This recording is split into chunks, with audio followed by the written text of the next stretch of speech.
I'm standing in a courtroom at 56 years old, watching my husband's mouth move, hearing words that don't make sense. He's telling the judge I contributed nothing to our marriage. Nothing. 31 years reduced to a single word. His sister sits behind him in the gallery, and when he says it, when he erases 3 decades of my life with one dismissive statement, she nods. She actually nods, like she's agreeing with gospel truth. My lawyer's hand touches my arm, a silent reminder to stay calm, but inside me, something is cracking open. Not breaking, opening, like a door I didn't know was locked. I look at my husband in his pressed suit, at his sister with her satisfied smile, and I think about the rain falling on our mobile home this morning, about the cornbread cooling on the counter, about everything that led to this moment. I think about the truth they're about to learn. But to understand how we got here, you need to know where it started. You need to know what I gave, what I lost, what I finally learned to count. 6 months ago, I was standing at my kitchen window, looking out at the rain falling on the street, watching water pool around the edges of our mobile home in a quiet park with a wooden deck. It was autumn, when the leaves fall and the light turns golden in the afternoon, though that day offered no gold, just gray. Beyond the park, I could see the block of apartment buildings with kids playing outside, their voices carrying through the damp air. Fresh cornbread was cooling on the counter behind me, filling our small space with warmth. I was wearing my cobalt blue church dress with matching hat because we had church later, and I'd learned long ago to prepare early. My handwritten recipe cards, stained with years of cooking, sat in their tin on the shelf, edges soft from decades of use. My church fan with Martin Luther King's face on it rested on the table, a gift from my mother before she passed. Houston stretched out beyond my window, a city I'd lived in all my life, but somehow never felt I truly inhabited. Not anymore. I was making dinner for people who wouldn't thank me. This wasn't bitterness talking. This was fact. Documented by years of evidence I hadn't yet learned to see. My husband would eat without comment. His sister, visiting for the week, would pick at her plate and mention how her friend made cornbread differently. They'd discuss their plans for the weekend, plans they'd made without consulting me, and if I asked to join, they'd look at me like I was interrupting. This was normal. This had been normal for so long I'd forgotten it wasn't supposed to be. The rain kept falling. I kept watching. Something felt wrong that day, though I couldn't name it. A restlessness in my chest, a voice in my head asking questions I'd trained myself not to hear. When did I become invisible? When did my presence stop mattering? But I pushed the thoughts away, like I always did, and went back to setting the table for people who'd eat my food and forget I existed. My husband came home first, tracking mud across the floor I'd mopped that morning. He kissed his sister on the cheek, asked how her day was, then walked past me like I was furniture, not cruel, not angry, just absent. This was worse than cruelty somehow. Cruelty required acknowledgement. This was erasure. I stood in the kitchen doorway watching them settle into the living room, his sister perched on the sofa I'd reupholstered myself 2 summers ago. "So, Marcus," she said, using his full name like she always did when she wanted something. "Have you thought more about that lake house rental for Thanksgiving? Janet's already got her family committed, and you know how it fills up." "Yeah, I put down the deposit yesterday," he said, scrolling through his phone. 3 bedrooms should be enough for everyone. I felt my heartbeat quicken. "What lake house?" The words came out quieter than I intended. They both looked up, and I saw that flicker of annoyance cross his face, the one that told me I'd interrupted something important. "The family Thanksgiving. I mentioned it. You didn't mention it to me." His sister shifted on the sofa, her expression somewhere between pity and impatience. "Marcus told me weeks ago. You must have forgotten." But I hadn't forgotten. I was never told. This was the pattern, the game they played where my memory became unreliable, where I was always the one who didn't understand, didn't remember, didn't quite get it. "When is it?" I asked. "Thanksgiving week, Wednesday through Sunday." He said it like it was obvious, like I should have somehow known by osmosis. I have church commitments that week. The food drive, the community dinner we're organizing for. You can miss 1 year. His sister's voice had that edge to it now, that tone that said I was being difficult. Family should come first. I wanted to ask why family coming first never seemed to include me being part of the planning. Why family meant I should drop everything, but not that anyone should consider my schedule before making deposits and commitments. Instead, I heard myself say, "Of course, family first." The words tasted like ash. They went back to their conversation about who was bringing what, which bedrooms they'd claim, what activities they'd planned. All of it decided without me. All of it assumed I'd simply comply, simply appear when summoned, simply abandon whatever mattered to me because what mattered to me didn't actually matter at all. I returned to the kitchen and started plating the food. Pot roast with vegetables, cornbread, green beans I'd picked through and snapped by hand that morning. Food made from my mother's recipes, from her mother's before that.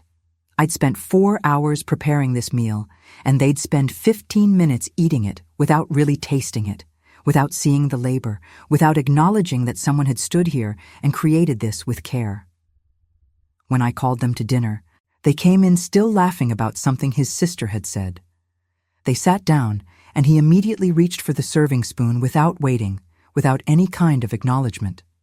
His sister took a piece of cornbread, broke it open, and I watched her evaluate it like a judge at a competition. "It's a little dry," she said after the first bite. "You might want to add more buttermilk next time." That's what I do. I'd made this cornbread for 31 years. My mother had made it for 40 years before me. It wasn't dry, it was perfect. But I nodded. "I'll try that.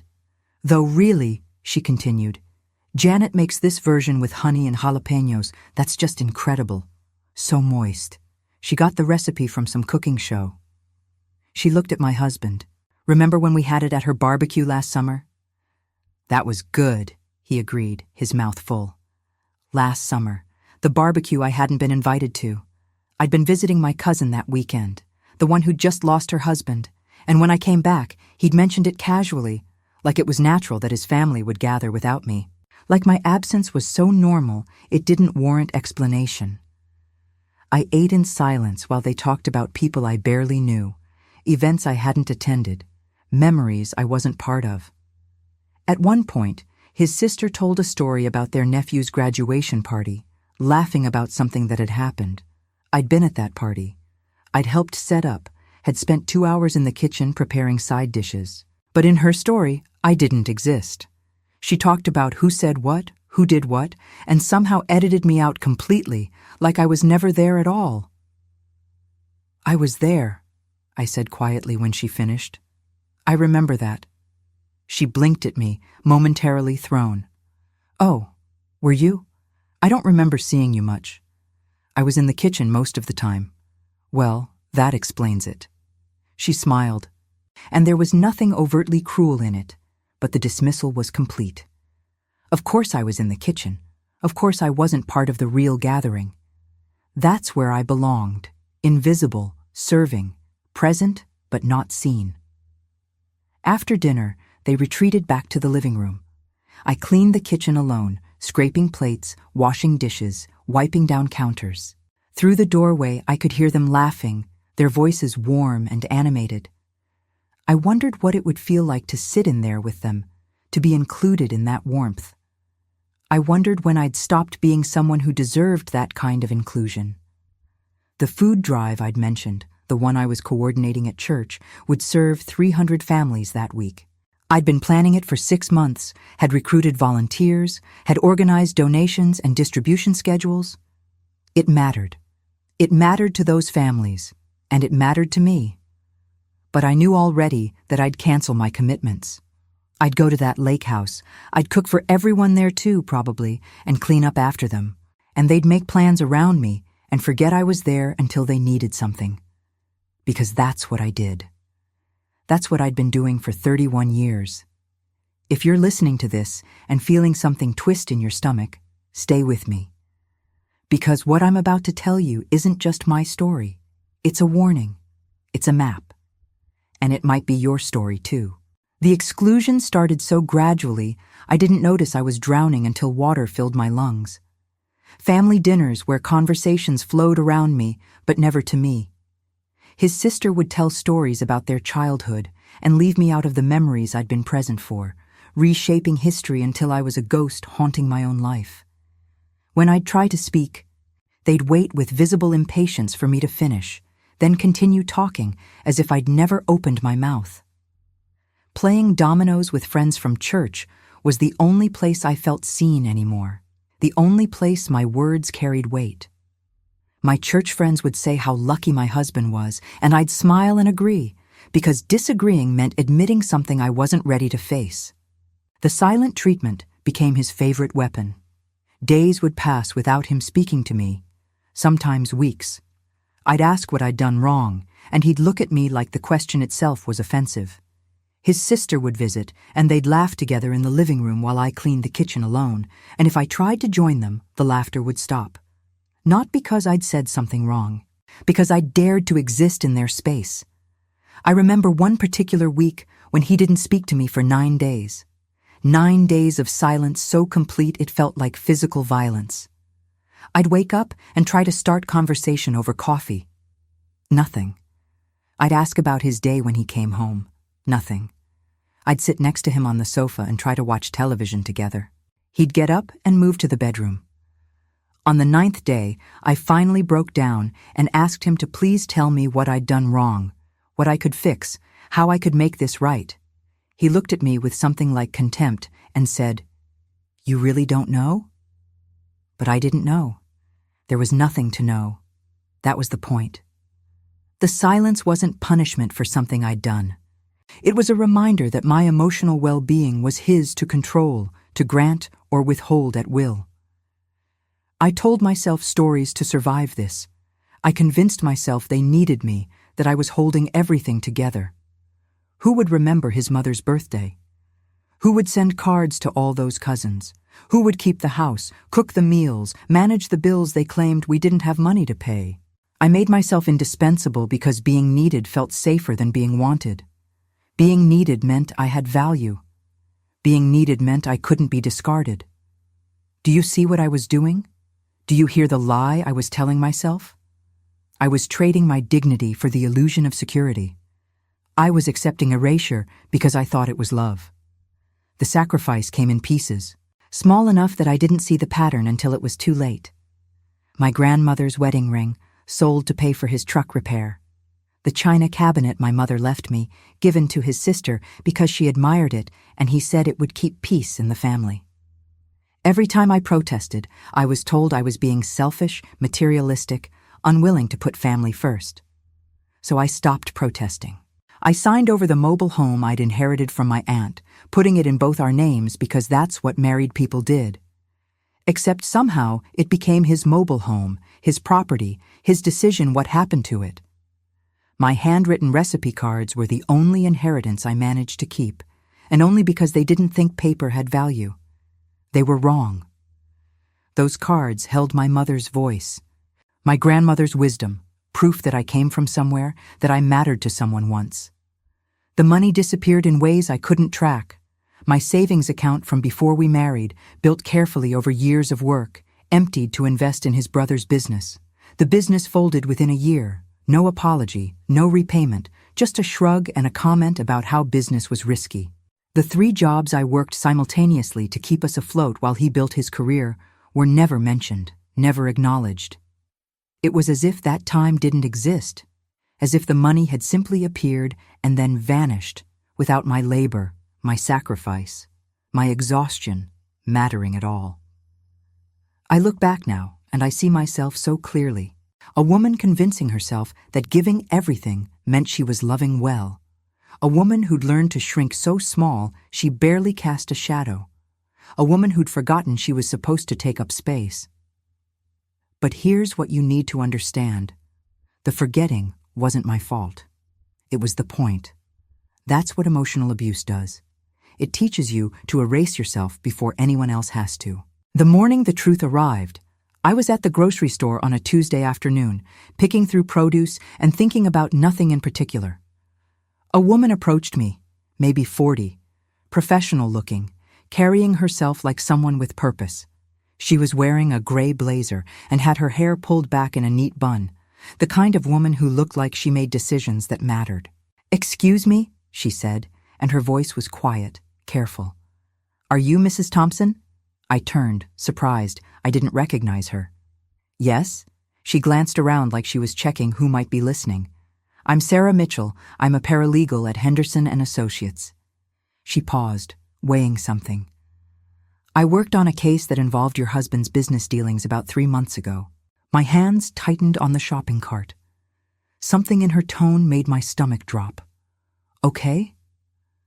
"I shouldn't be telling you this." She said it quickly, like she'd rehearsed it but was still fighting herself. "I could lose my job, but I saw something in those documents that made me sick, and I couldn't sleep knowing you might not know." The fluorescent lights hummed above us. Somewhere in the store, a child was crying. The world felt suddenly too bright, too loud. "Know what?" She reached into her purse and pulled out a business card, pressing it into my hand. "Your husband has bank accounts you don't know about. Investment properties in his name only. We saw the documentation when his company was involved in a commercial real estate deal.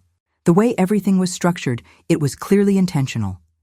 Everything valuable is protected in his name alone, set up through trusts and LLCs that probably don't appear on any paperwork you've ever seen." I stared at her. "That can't be right. We've been married for 31 years. Everything we have is joint." That's what I thought too, until I saw the documents. Her eyes were kind, but firm. "Mrs. Thompson, I've seen this before in other cases. The systematic separation of assets, the way money gets moved around, hidden in business entities. It's financial abuse, and it's usually intentional. Someone planning for a future where they keep everything and you get nothing." The apples I'd been holding fell back into the bin. I couldn't feel my fingers. "Why are you telling me this?" "Because I have a sister who went through something similar. She lost everything because she didn't know until it was too late. She trusted her husband, and he'd spent 15 years moving money where she couldn't find it." Sarah's voice cracked slightly. By the time she filed for divorce, there was nothing left to claim because she couldn't prove what had existed. I watched it destroy her. And when I saw your husband's documents, saw how carefully everything was hidden, I thought about her. I couldn't stay silent. I felt like I was standing on a dock watching the boards crack beneath me, water rising up through the gaps. "What do I do?" The attorney on this card, Patricia Chen. She specializes in cases like this. She's helped women uncover hidden assets, fight financial abuse. You need to call her, and you need to do it quietly.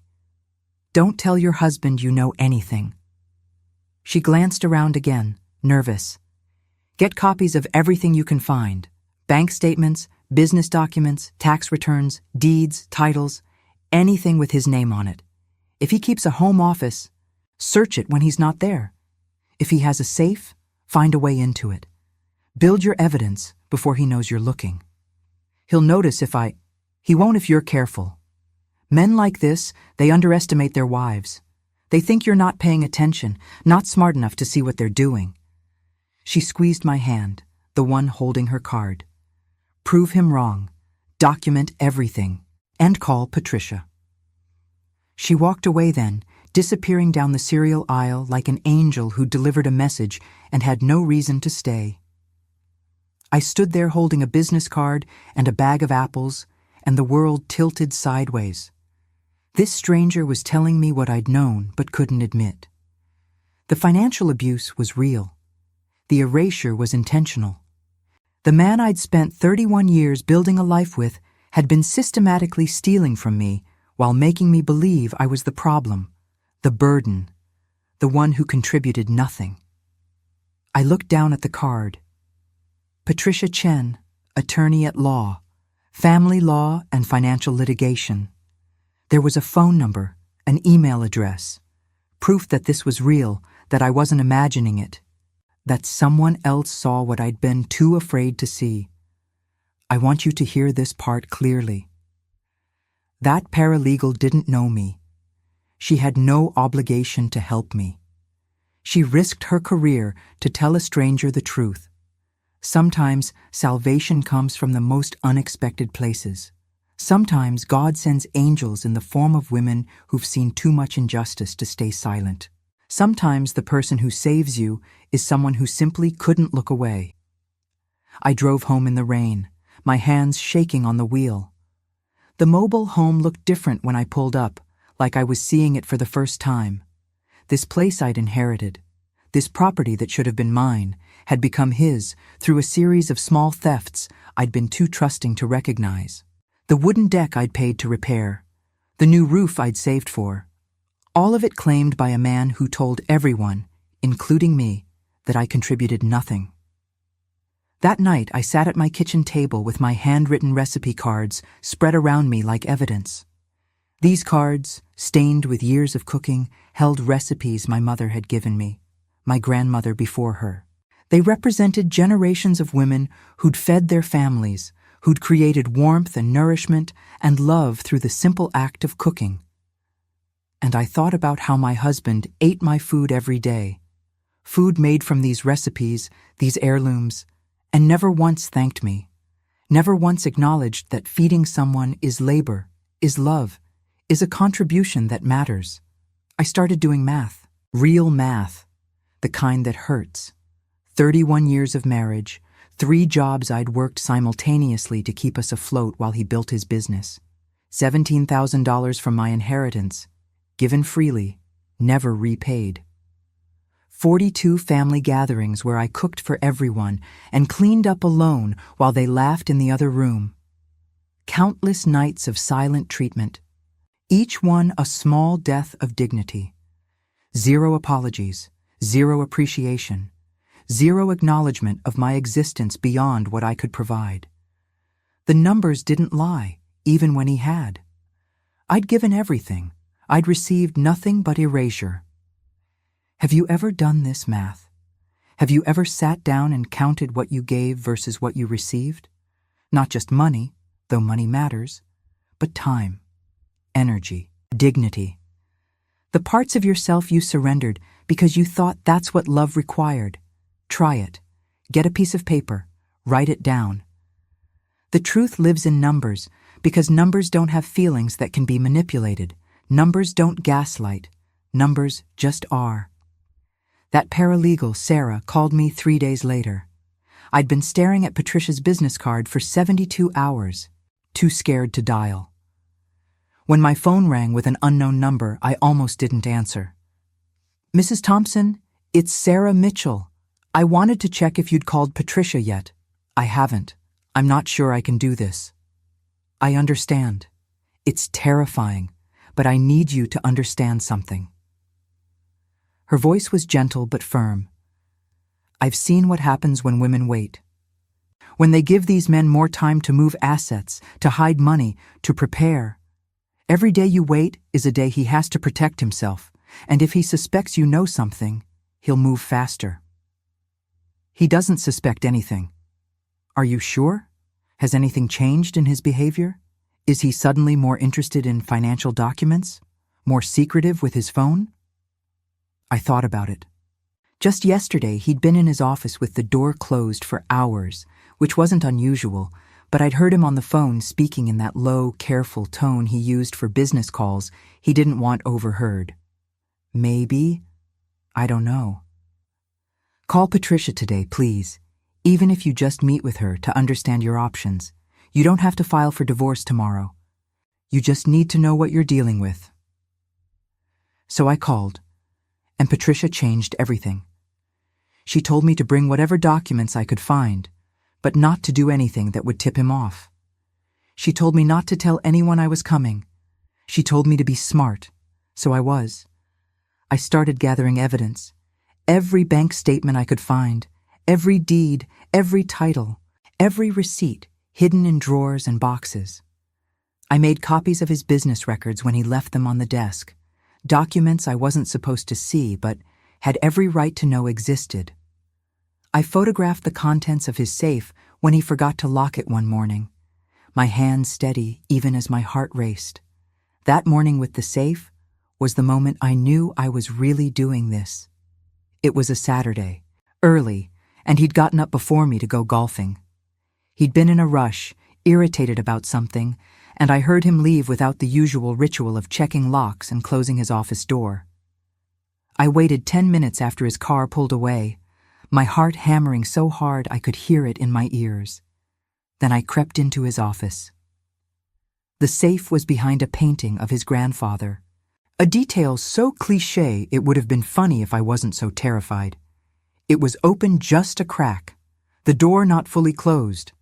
I pulled it open slowly, expecting an alarm, expecting something to stop me. Nothing happened. Inside were folders, legal documents, bank statements from accounts I'd never heard of, an investment portfolio showing property holdings in 3 states, cash, thick bands of hundreds, more money than we supposedly had to fix my car or repair the roof or help my cousin when her husband died.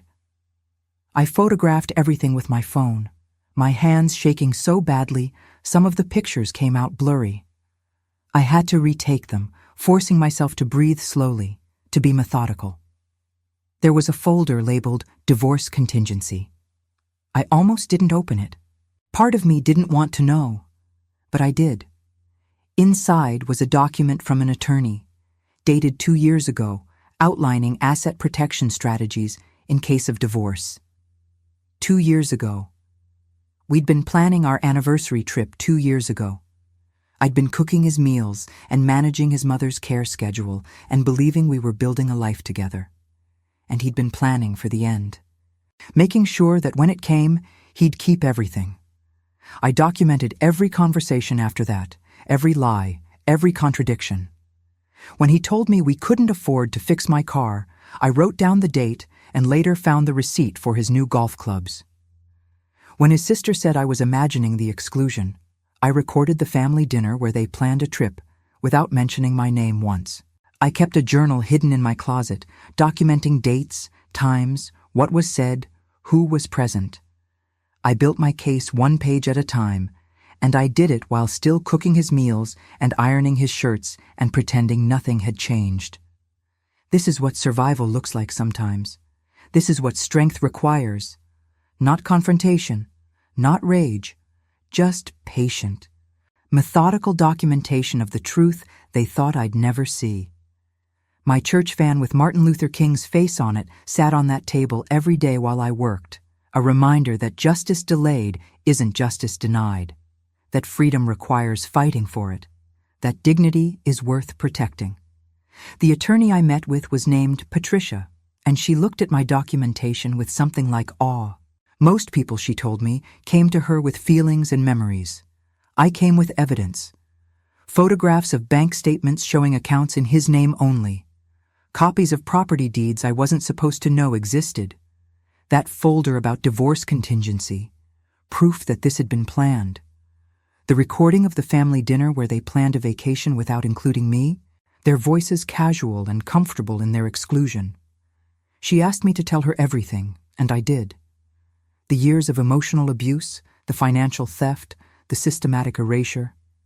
She listened without interrupting, making notes in a legal pad, her expression growing more focused with each revelation. When I finished, she said something I'll never forget.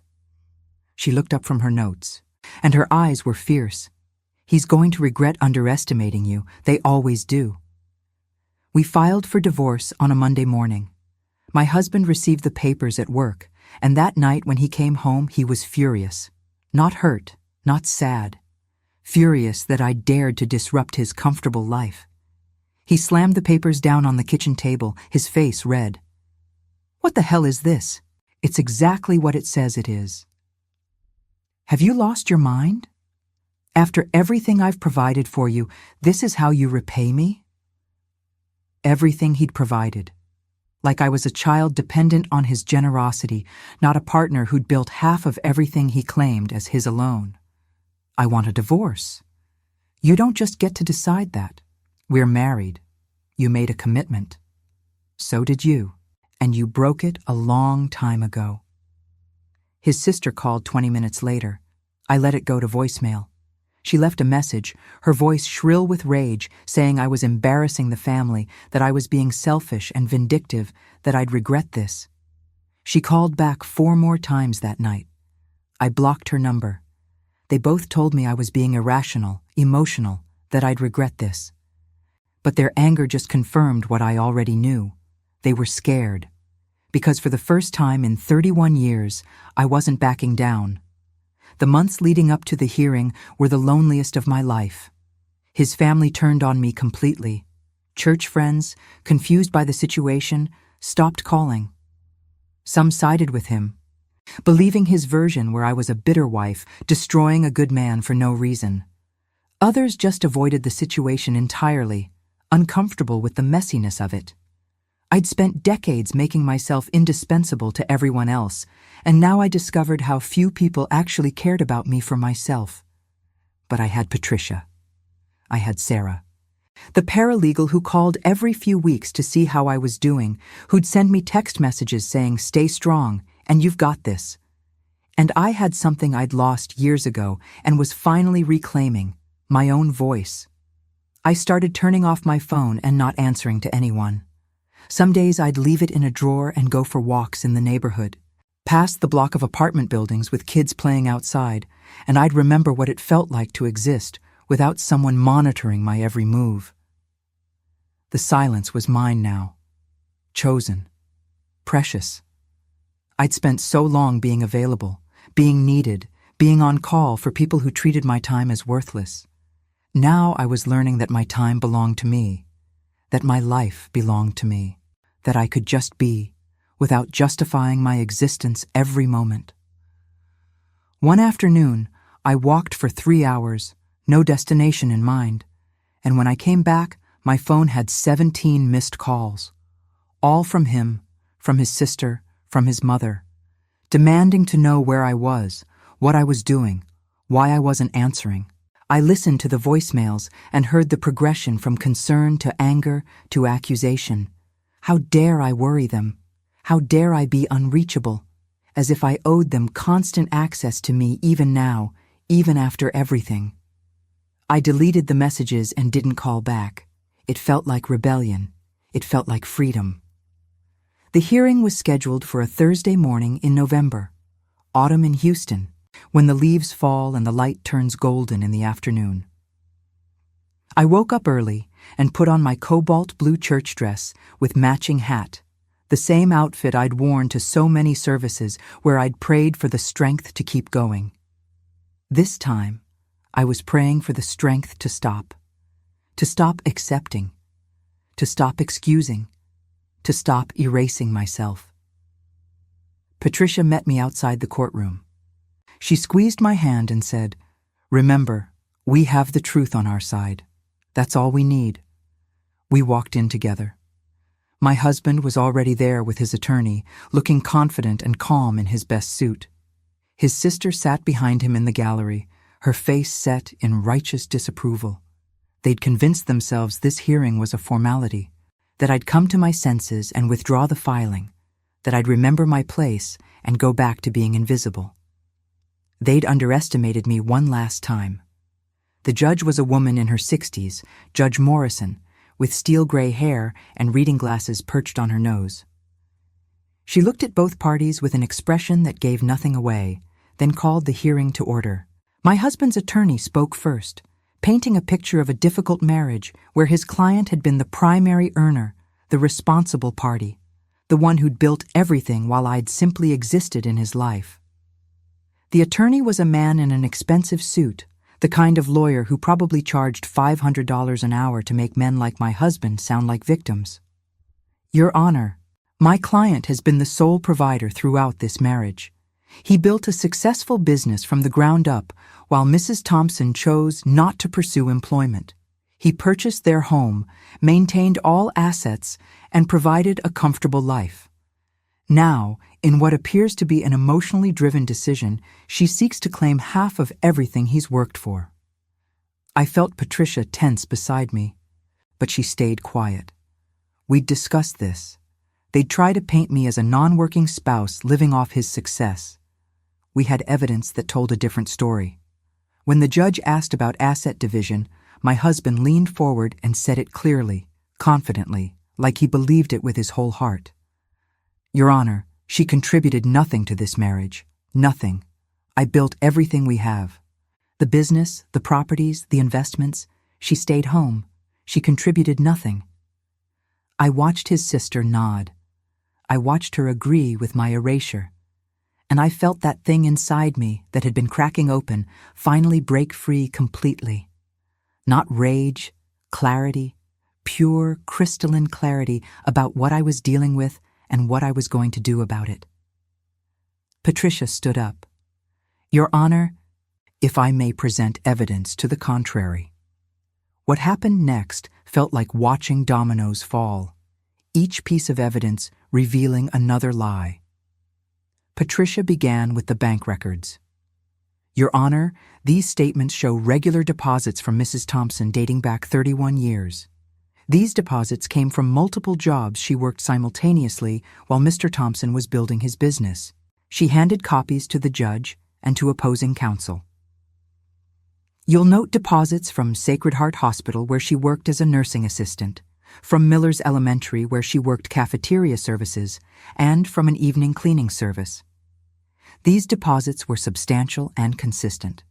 This is not a woman who contributed nothing. My husband's attorney flipped through the papers, his confidence faltering. Your Honor, my client was unaware.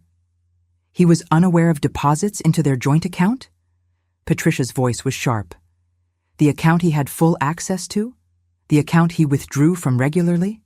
She moved to the property records next. This mobile home they've been living in for the past 15 years wasn't purchased by Mr. Thompson. It was inherited by Mrs. Thompson from her aunt, Harriet Williams, in 2011. Mrs. Thompson owned this property outright. However, Mr. Thompson convinced her to add his name to the deed under the guise of standard marital practice. Once his name was added, he began referring to it as his property.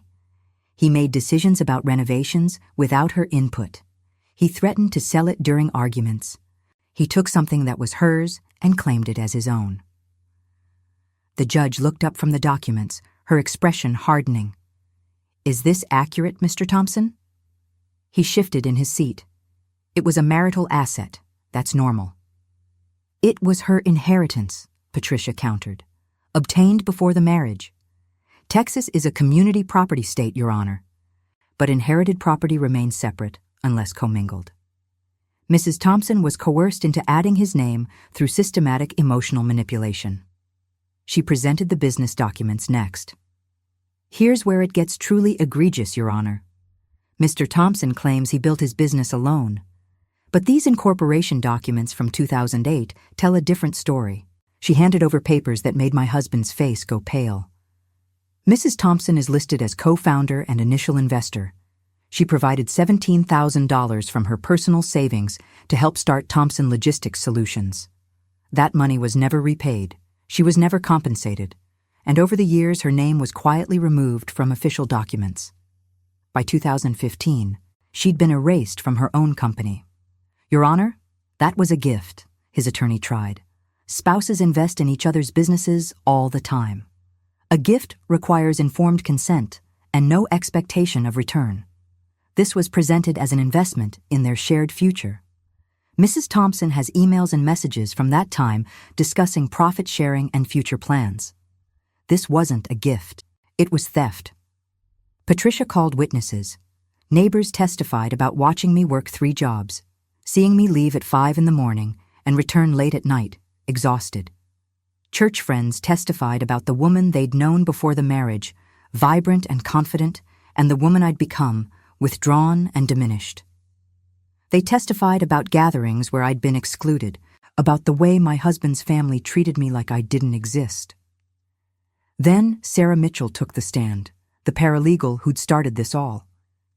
She explained how she'd come across the documents in her work, how they'd revealed a pattern of hidden assets. She described accounts in his name only, properties held through LLCs that were structured to keep them out of marital assets. Investments made with money that should have been community property but had been moved, hidden, protected. "Why did you decide to tell Mrs. Thompson?" Patricia asked. Sarah looked at me, then at the judge. "Because I saw what was going to happen. I saw a man who'd spent years positioning himself to take everything while his wife was left with nothing. And I have a sister who went through the same thing. She lost everything because nobody warned her in time. I couldn't let that happen to someone else if I had the power to prevent it." My husband's attorney tried to discredit her. "You violated client confidentiality. I disclosed no information about his business dealings or our clients. I informed a wife about assets that legally belonged to her as much as to him. There's a difference between confidentiality and conspiracy." Patricia presented the recording of the family dinner, the one where they'd planned the lake house trip without including me. The judge listened to their voices casually discussing plans, making decisions, never once saying my name until I'd spoken up. She listened to the dismissal in their tones, the impatience when I'd asked questions. "This is one dinner, Your Honor, but it represents a pattern spanning decades. Systematic exclusion, erasure. Mrs. Thompson was made to feel invisible in her own marriage, in her own family, in her own life." Finally, Patricia presented the folder I'd found in the safe, the divorce contingency file. The judge read through it slowly, her expression growing colder with each page. "Mr. Thompson," she said, looking up, "this document is dated 2 years ago. It outlines strategies for protecting assets in case of divorce. It includes recommendations to move property into business entities, to establish separate accounts, to document any contributions your wife made as gifts rather than investments. This is a blueprint for financial fraud." His attorney stood up, scrambling. "Your Honor, prudent financial planning? This isn't financial planning. This is premeditated theft." The judge's voice was ice.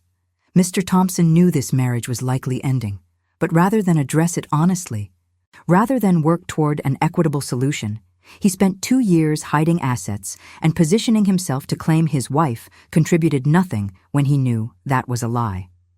She ordered a recess to review the full documentation. We sat in the hallway for 2 hours, Patricia reviewing her notes, me staring at the gray carpet and thinking about rain falling on a mobile home, about cornbread cooling on a counter, about all the small moments that had added up to this. When we were called back in, the judge's face was stern. She looked at my husband with unconcealed disgust, then turned to me with something that might have been respect. The ruling came swift and severe. The mobile home was mine, full ownership restored. My grandmother's ring, which his sister had been wearing, was to be returned immediately. 60% of all marital assets were awarded to me, including shares in the business I'd helped build. The judge calculated the value of my contributions, my $17,000 investment, my years of working multiple jobs, and she didn't just split things in half. She compensated me for what had been stolen. But that wasn't all. The judge ordered an investigation into the financial documents Patricia had presented. Fraud, forgery, financial exploitation. The words hung in the air like judgment. My husband's attorney tried to object, but the evidence was overwhelming. "Mr. Thompson, you came into my courtroom and lied under oath. You claimed your wife contributed nothing when you knew you'd spent 2 years systematically hiding the evidence of her contributions. That's not just civil fraud, that's perjury. I'm referring this case to the district attorney's office for criminal investigation." Within a week, criminal charges were filed. Within a month, he was arrested at his office, walked out in handcuffs while his colleagues watched. His sister called me screaming, blaming me for destroying their family. I hung up on her. I had nothing left to say to people who'd spent decades pretending I didn't exist. The court case that followed was brutal. His attorney tried to paint me as vindictive, as a woman scorned seeking revenge. But Patricia dismantled that narrative piece by piece. This wasn't revenge. This was justice. This was a woman reclaiming what had been stolen through years of systematic abuse. The jury agreed. He was convicted of financial fraud and exploitation. The sentence included restitution, probation, and a restraining order. He was ordered to stay away from me, from my property, from my life. His pearl-white Mercedes-Benz S-Class, the car he'd bought with money he claimed we didn't have, was seized as part of the restitution. I sold it. Took that money and added it to my settlement. Started building something new. I sold the mobile home too. Couldn't live there anymore. Too many memories of erasure, of making myself small, of rain falling while I stood at the window wondering why I felt so alone in my own life. I took my settlement and I moved to a retirement village with a pool and social events, a place where I'm building a life that's entirely mine. The place has activities every day, classes, groups, people who actually see me. I play dominoes with new friends who ask my opinion and wait for my answer. I take art classes. I learned to swim at 56 years old, something I'd always wanted to do but never had time for because I was too busy being needed by people who didn't actually need me. They just needed what I could provide. Some days I don't check my phone until evening. Some days I don't check it at all. The silence is mine now. Chosen. Precious. I answer to no one but myself. I think about that Mercedes sometimes. The pearl white one he drove while telling me we couldn't afford to fix my car. I could buy one now if I wanted. Maybe I will. Maybe I won't. The point is, it's my choice. Everything is my choice now. But here's what haunts me, what keeps me up some nights, even though I won. The warning signs were always there. I just didn't know how to read them. And I think about how many women are standing at windows right now, watching rain fall, feeling that restlessness in their chest, pushing down questions they've been trained not to ask. So I need you to hear this. I need you to understand what I learned too late. Emotional abuse is real abuse. When someone excludes you from your own life, that's abuse. When someone gives you the silent treatment for days or weeks, that's abuse. When someone makes you feel like you're imagining things, when they reshape reality until you can't trust your own memory, that's called gaslighting, and it's abuse. When someone erases your contributions, takes credit for your labor, makes you believe you have no value, that's abuse. And when someone systematically takes your money, your property, your inheritance while telling you there's nothing to take, that's financial abuse, and it's a crime. The statistics are devastating.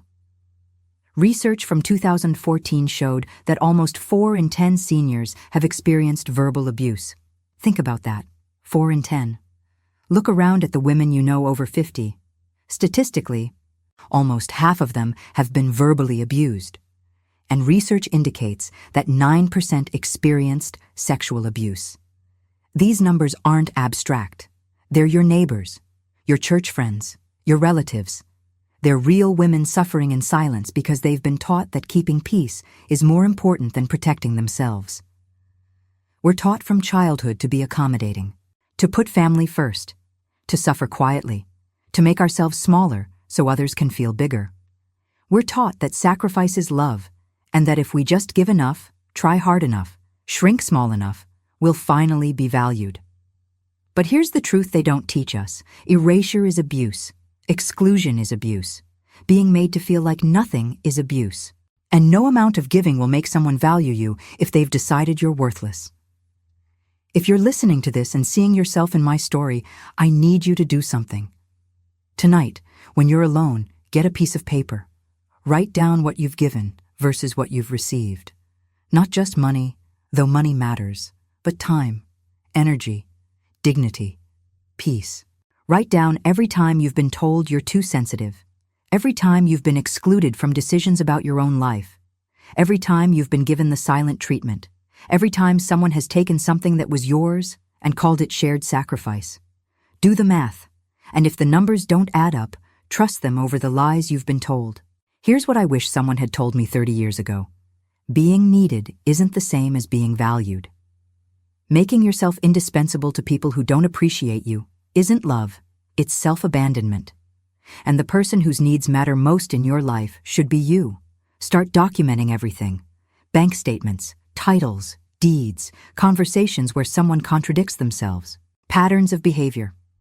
Don't confront yet, just document. Because if the day comes when you need to fight for yourself, you'll need evidence, not just feelings. They'll tell you you're imagining things. They'll call you crazy, vindictive, emotional. But documentation doesn't lie. Numbers don't gaslight. Find your people, real support, not people who tell you to keep trying, to give more, to be more understanding.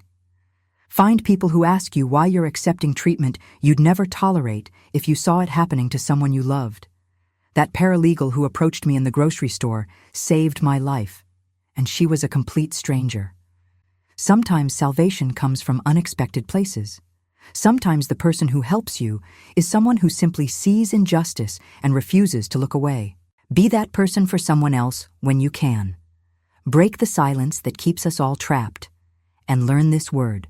No. Practice it. Say it in the mirror until it feels natural. No, I won't sign that. No, I won't accept that treatment. No, I won't pretend this is normal. No, I won't erase myself anymore. No is a complete sentence. It doesn't require justification or explanation. It just requires the courage to stop shrinking. I'm 56 years old. I spent 31 years invisible. I spent months fighting to be seen. And now I'm building a life where I take up all the space I need, where my voice carries weight, where I matter not because of what I provide, but because I exist.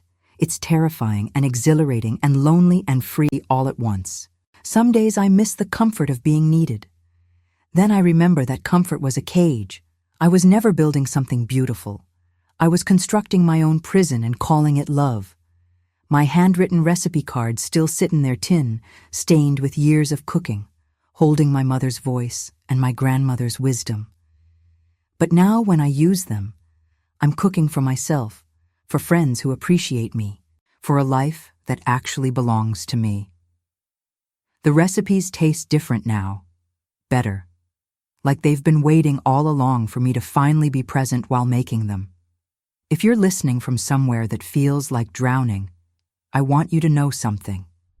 The person you used to be, the one before you learned to shrink, before you learned to accept erasure as love, that person is still there, waiting, ready to take up space again, ready to matter again, ready to fight.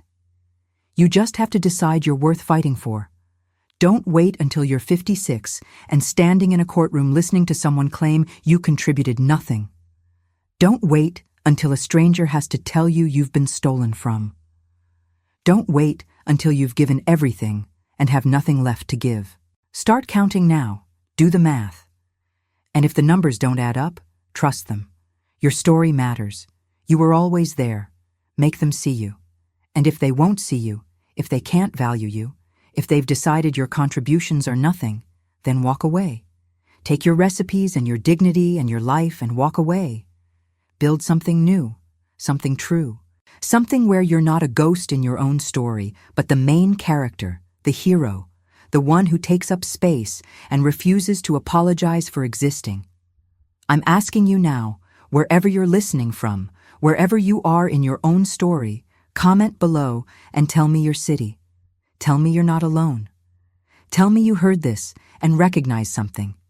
And if you're ready to fight for yourself, tell me that too. Because we need each other. We need to know we're not crazy, not too sensitive, not imagining things. We need to know that our contributions mattered even when we were told they didn't. We need to know we're worth fighting for. And if this story resonated with you, if you heard yourself in my words, if you felt that twist in your stomach that tells you something's wrong in your own life, hit that like button. Subscribe to this channel, because I'm going to keep telling these stories. I'm going to keep breaking the silence, and maybe together we can save someone from spending 31 years invisible before they finally learn to be seen. You matter. Your contributions matter. Your story matters. Don't let anyone tell you different. And if they try, get a lawyer, get documentation, and get free. The life waiting on the other side of that fear is worth every terrifying step it takes to get there. I promise you that. I'm living proof.